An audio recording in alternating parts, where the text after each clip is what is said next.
You're listening to a podcast from the South China Morning Post.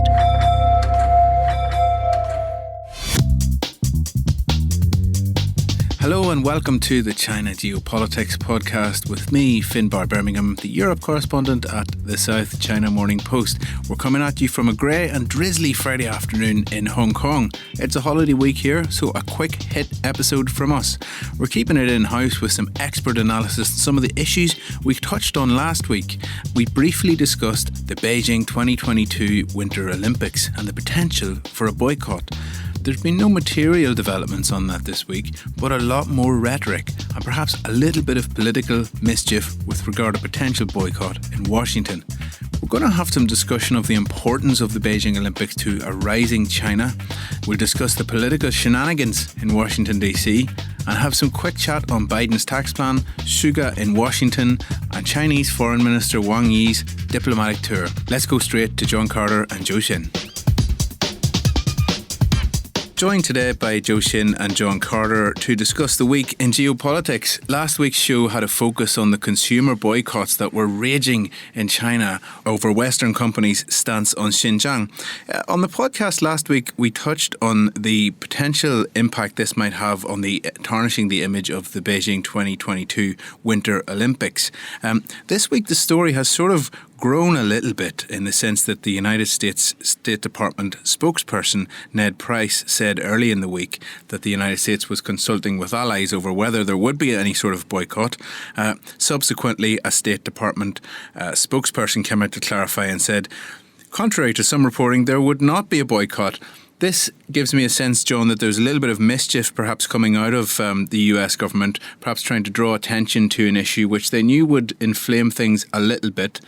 Realpolitik at its finest. Well, indeed, and it may have been intentional. It may have been Mr. Price at the State Department overstepping his grounds.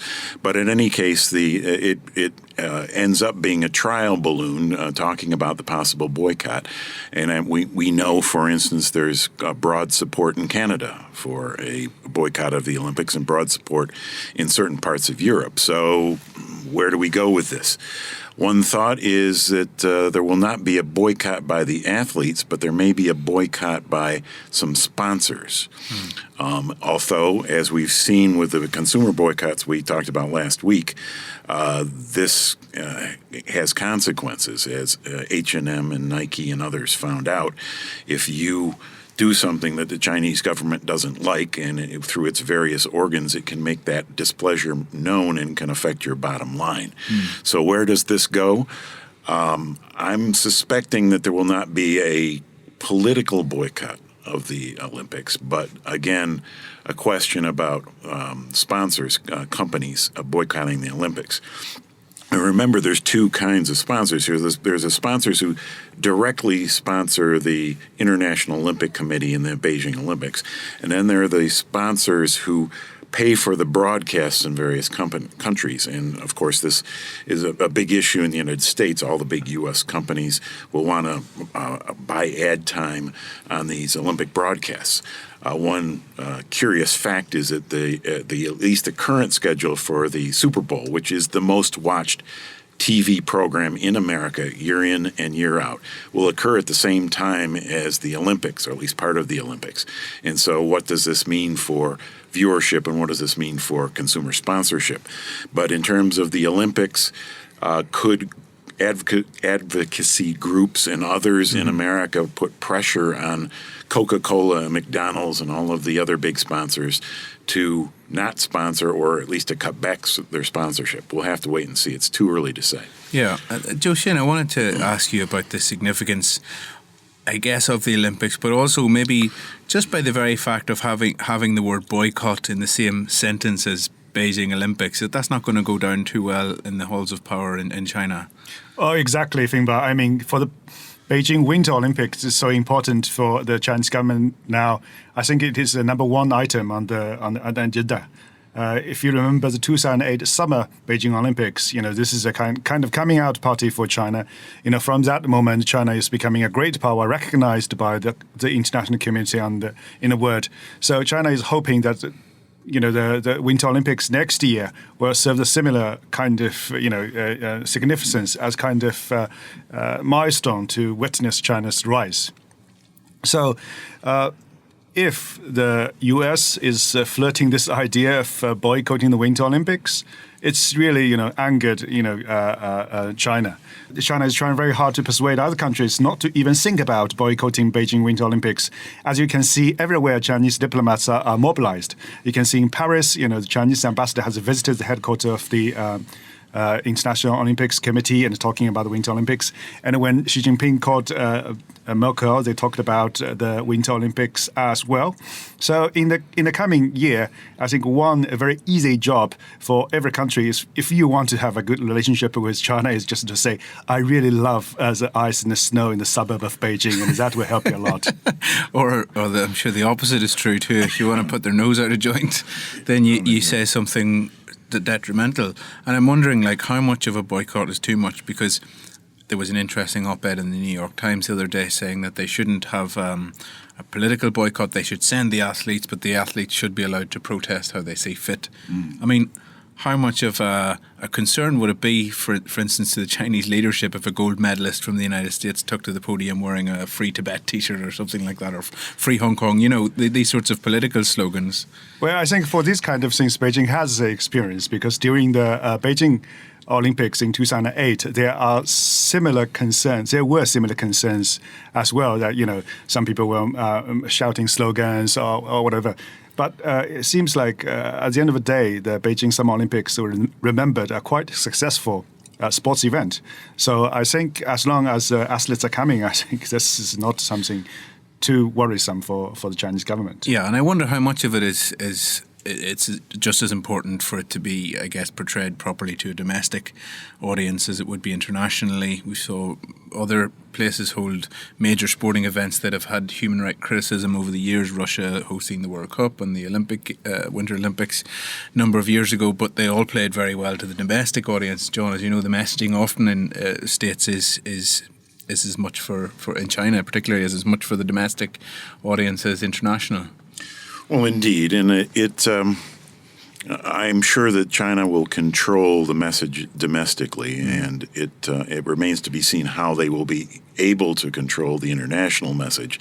The broadcasts, my suspicion is, for instance, the TV cameras may be controlled by the Chinese, and then they they rent a feed to various global broadcasters to sell to their domestic audiences, which you can chop and channel as you want to and add over commentary on top of that.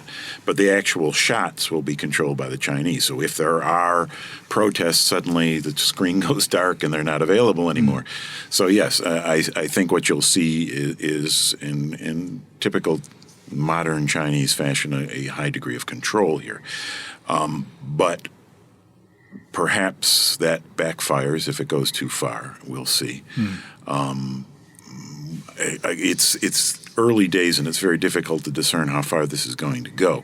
If you don't have a political boycott, how do you get your message across? And do you get your message across, or is it just a big non-event? Yeah. And John, there's also one more important thing is that any message about boycotting the Beijing Winter Olympics would be used by the Chinese government to boost the nationalism at home, for sure. We have prepared such a wonderful party, and these bad guys are trying to destroy our party. We invited them to come here, and they don't want to be. So this is going to be the message. Foreign interference and all of that. Exactly. Olympics will become another card that the Washington is trying to play against China. They don't understand our domestic problems, and they don't care about our domestic problems, and all they care about is themselves. Yes, no, it's an easy theme to play. It would resonate. A lot of road to travel between now and then. I think we're going to be talking about this again. Oh, yes. There's a few other things which this week have popped up and in the coming days, which will perhaps show a bit more about how the Biden administration is shaping up in terms of its relationship with China.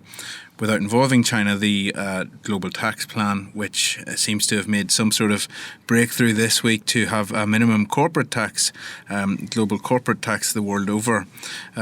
John, this is your wheelhouse. Tell us, how does this affect China, if at all?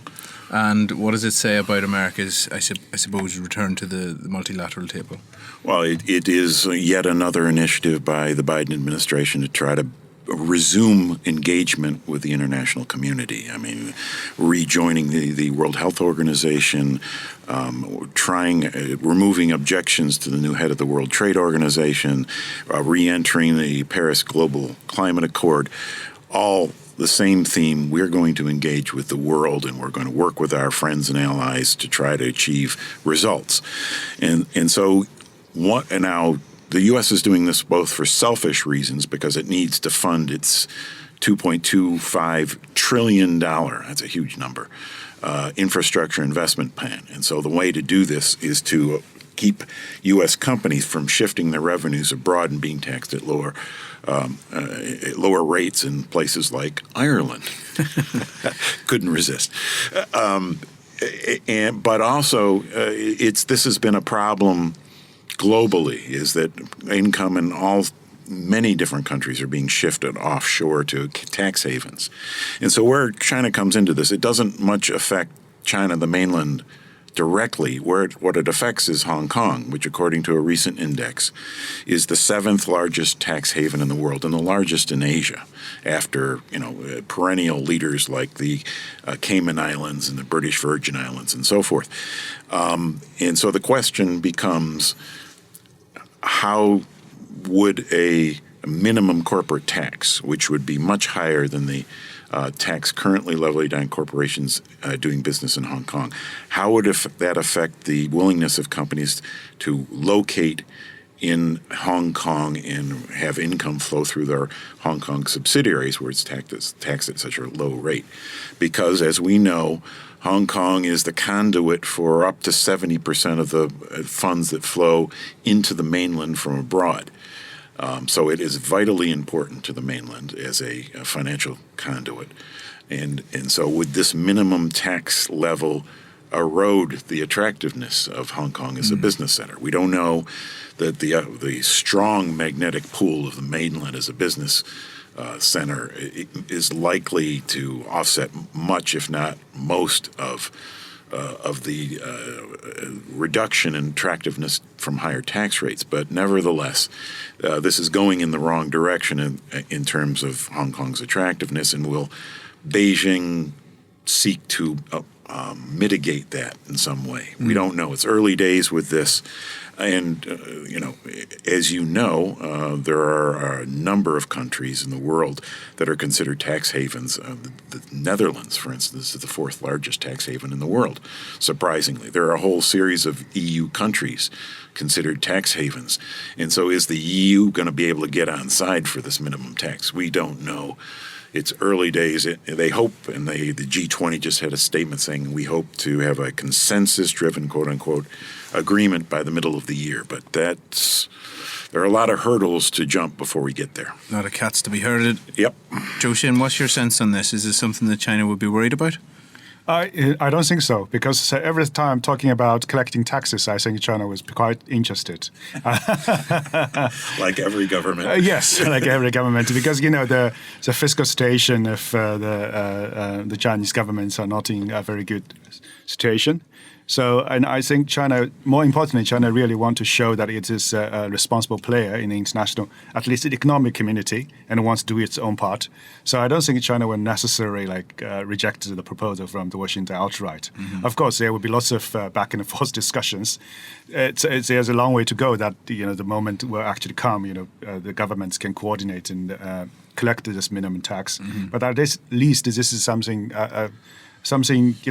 can be put on the table to talk between Beijing and Washington and with other international community members. Yeah. You mentioned, Zhou, earlier the call between Xi Jinping and Angela Merkel earlier this week. There's been some discussions with as you mentioned, in Paris as well.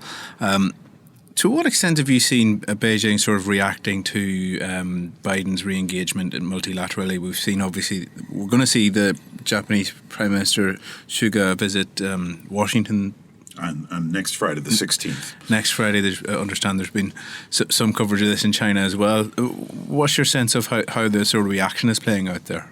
Certainly Beijing sees it as a concern.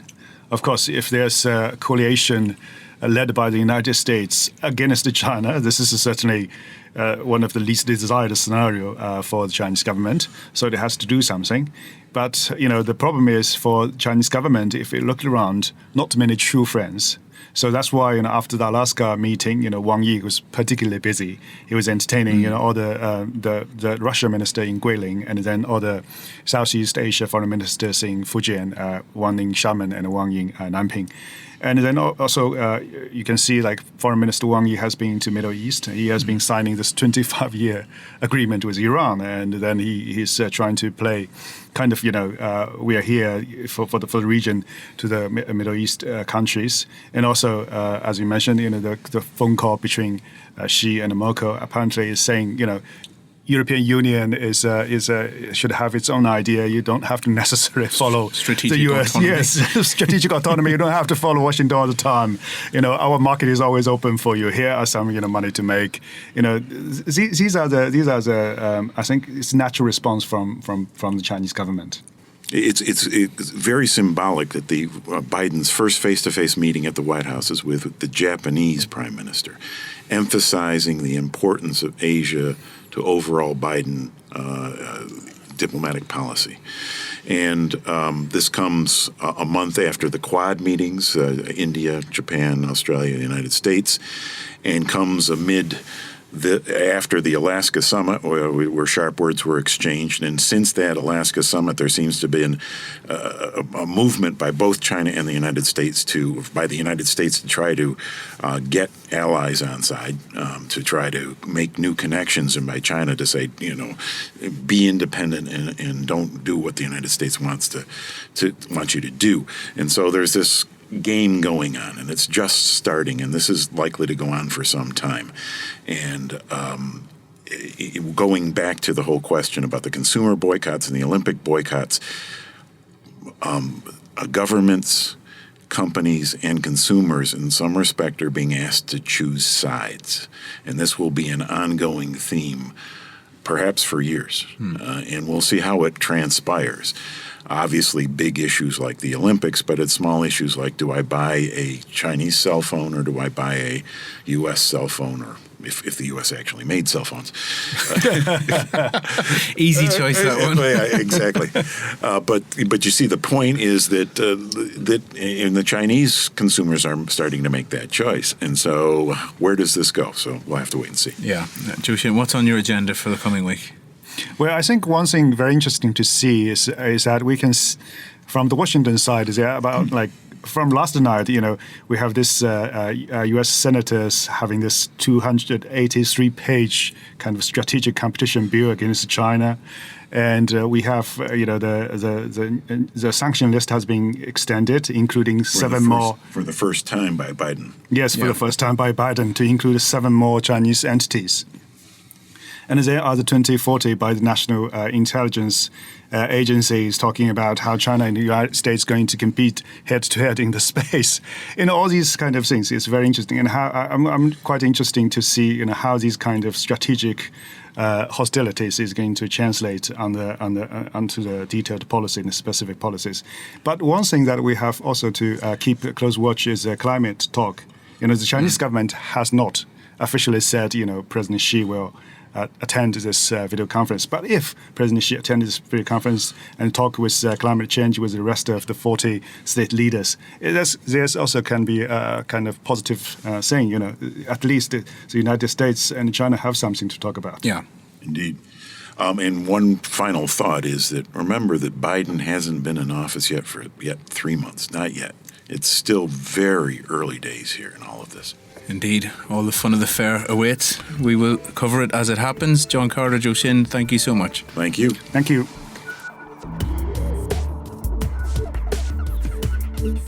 Thanks for listening to a quick hit of the China Geopolitics podcast this week. I've been Finbar Birmingham, the Europe correspondent at the SCMP.